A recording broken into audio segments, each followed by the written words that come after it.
What is up, YouTubers? Clayton here.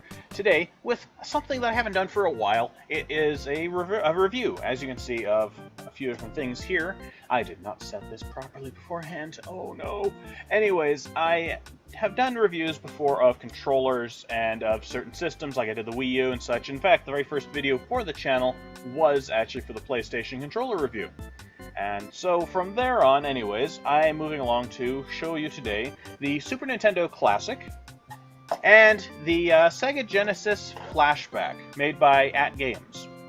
It is not an official product, but, you know, get to see if it's good, if it's worth your time.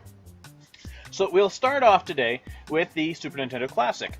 Now, it starts off has this. It has the front here, you see, and it kind of teases you a little bit. You got the old controllers and such like that, the old controller ports. But really, underneath, surprise, it's the ones here. I'll grab the controller, and it is the one that you see that goes into the Wiimotes and such like that. So it goes from there, and you have that. I think I have not actually tried it, but I think this actually will work on a Wiimote as well. So you know, message me down below. Let me know if I'm an idiot or if I'm right. No, whatever happens. So we go down onto the top here. We have the power, which is obvious. Reset, which is not so obvious. Now, on the original console, the reset was there to obviously do exactly as its name states, to reset it. And so in this one, what it does is it actually brings you back to the menu that has the list of games that you can play on it. Eject is solid. It is just there for aesthetics. It does not do anything. And as you might guess, considering the size of it, yeah, you can't put old cartridges in there. Kind of a downside, but the games they offer you are awesome. Like, they're all classics. Their name is Super Nintendo Classic, and it's for a reason. All the games are classics. You have, like, Star Fox, Final Fantasy VI, you have Super Mario World, so on and so forth, all sorts of things, F-Zero, all that. So, yeah, it's got lots of games for you to enjoy. So, it's definitely worth it on there. On the back, you'll notice that it's actually very minimalist. You have right here, where's my finger? There it is. That's the power port. And on this one here, HDMI. So you know what? Don't worry about having to pull out the old video cables. You got the HDMI. You're set to go. I honestly don't have much else to say about it, besides the fact that it is light. It's very light. And it's like, it almost feels like you could break it by just looking at it wrong. But it's actually fairly durable for its size. It's not like, I haven't tried it and I'm just going to step on it. Just step on it. It'll take the weight. No. But it is durable, for sure. And, oh yes, of course, I should mention these buttons still have the very, very satisfying click. Yeah, okay, I was wondering if that was coming through. So we'll go to the controller. Controller, this, I don't even need to describe this, because, I actually have already in the my Nintendo controllers review. This is a Super Nintendo controller. There is no difference, no changes. This is a Super Nintendo controller with a Wiimote plug. So, you know what? That's grade A marks for me, because this is still, by my reckoning, and probably a lot of other people's too, the best controller right here. Alright, so that's that one. Moving on. Okay, whatever, just fall down, why don't you? Moving on, we have the Sega Genesis Flashback by @Games. Now, I have actually, I don't know if it'll be up by the point I do this video, I think it is. I'll have actually already played a game on this for the channel, and so it's not, like I say, it's not made by Sega. I believe they do have their own one, I just don't have it. So I was able to get this one. Do what you can with what you got, right? So from there, we'll go right into the body of it. On the front, numero uno, you have the ports for the actual controllers. Now, never mind that, it does come with controllers as well. Wireless ones. We'll get into that in a second. So on the front, we have, this is classic. This is the classic Genesis everybody remembers, I'm sure. So on the front there, remember on the old Genesis, it actually had a volume knob around here. And it would, and of course the power button, like that. But this one here, this is the power switch, and I believe, what is this one? This is the menu button. So, if you actually want to go old school and, push the button to get to the menu, that means you actually have to get up and do it. Don't want to do that. But anyways, you have it there. It's fairly easy.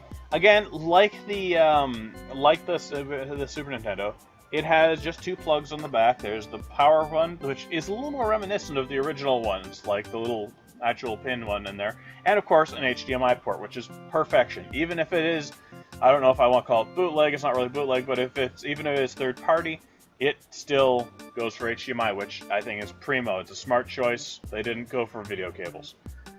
Who uses those anymore? Anyways, and I'm going to get all the backlash. I use video cables! Yeah, whatever, anyways. One of its biggest draws for me, as I am a bit of a retro gamer myself, and I do actually have Genesis games, is unfortunately on the Super Nintendo, you could not play your old SNES games if you wanted to. On this one, you can. In there is just the place to stick them. You have to go through a little bit of a process to, like, you need to actually have it off. Like, it needs to be off when you put the game in, and make sure, because I had to wiggle a little bit to make sure it was in all the way. It's a bit tight, but it gets it in there. And it's actually interestingly, it's played a few of my cartridges that my actual Genesis wasn't able to play. So I give it points for that. Is it a bit cheap? Yes. I think it's actually lighter. It's about the same weight as the Super Nintendo. And it's bigger.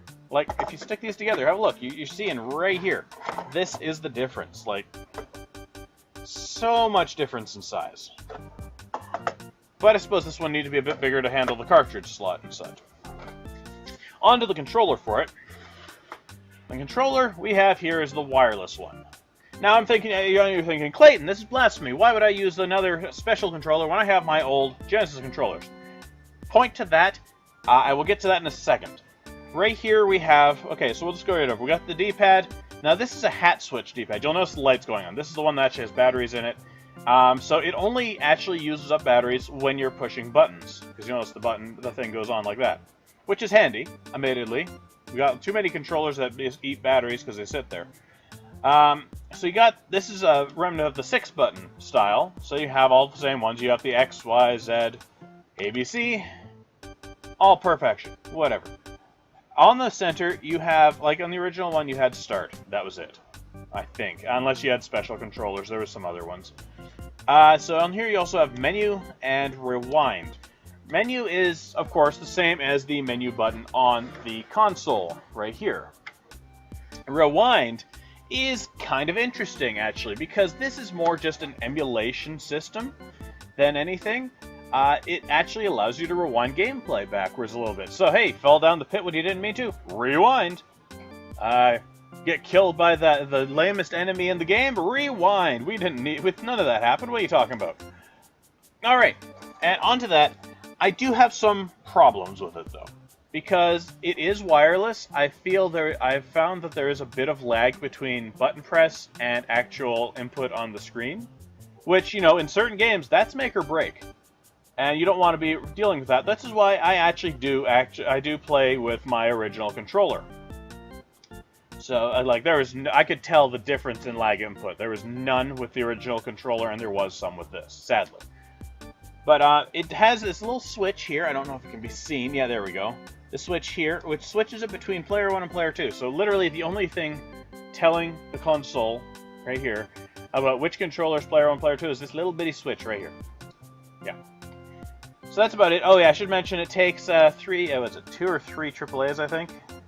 I believe it's 2 AAAs. Right there. Downside, again, of course, is, I don't know. I understand they do stay closed better, but this one has the little closing clasp that has a screw in it. So, I don't know. It's extra work to put batteries in my controller when I just want to get to the game. So, yeah. Put it down lightly. I'll just set them right up here for you. This is the nostalgia right here. And are they perfect? God, no. There's problems with both of them. Super Nintendo Classic, I would love to have had more of the Super Nintendo games on the library. I know that there's some people around the internet that say you can hack the things and such like that. I don't condone that. If you do that, that's on you. You're voiding your own warranty. On this one here is very much more like they just stuck an emulator and onto a little computer card kind of thing and run it from there. It's actually relatively sophisticated, I suppose, more so than I've given it credit for. It's not bad, but it isn't also 100% good either. I mean, the controllers, they really have worse lag than I've ever seen on a wireless controller, for sure. But that's at least they took that into account and let you have the access to put your old controllers in. If it had just been the wireless ones, this thing would have been dead. No thanks. I would have just not been able to play it. It would have been annoying. But thankfully they took that into account. Whereas Super Nintendo, right off the bat, Nintendo is like, people like cords. Of course, that's a lie. But you know what? In this case, it works. It just works. I'm not Todd Howard, but it just works. The fact is, you can also get third-party wireless controllers. I have not yet gotten one. I probably will in the future. I'm not going to make a video about that, though. One controller is really not video-worthy. But I'm sure that they'll probably work better, because, again, they were still passed through Nintendo's, basically through their screening process. So if it's allowed to be sold in stores by Nintendo's rights, it's good. Sega, of course, is not as big a company as they used to be, sadly. So I know that I believe there is an actual Sega version of one of these, basically of this. But I don't know. I haven't gotten one. So if I get one in the future, I'll probably make a video of that for sure. And maybe we'll do a comparison between this guy and the Sega Genesis one. But for now, the console wars are still fresh in everyone's mind. They're still here, still running, because everybody still loves these consoles. Are they perfect? God, no. I've said that already. But they have their ups and downs. They have their ups. This one is the utility of it. It has the access here. It has the controller ports. This one here, it came with, while not as many games as this one, they went with quality over quantity. Every game in here is a classic. Everybody knows it, and most people will love 90% of the games, or at least are willing to try it for a shot. This one here, sadly, the games library is actually pretty good. It has like all 3 Mortal Kombats. It has all, I think it has all the Sonic the Hedgehog games, even a few from Game Gear actually are on here as well. So it's not even all Genesis games, there's some Game Gear as well. From there, it also has like this little extra thing with bonus games, which are literally just little, I don't know, I call them bootleg games, basically. They're just crummy app-level games, basically, made for it. So, yeah. Take it as you will. Honestly, I am not unhappy with either purchase. They've both served me well, and they're going to continue serving me well. Alrighty. I hope that you enjoyed this. I hope it was beneficial, if it was instructional. And I hope that if you enjoy it, I haven't said this for a while in my other videos, but hey, leave a like, leave a subscribe, you know the deal, hit the bell for notifications, and until next time, YouTubers, be good to each other. Bye.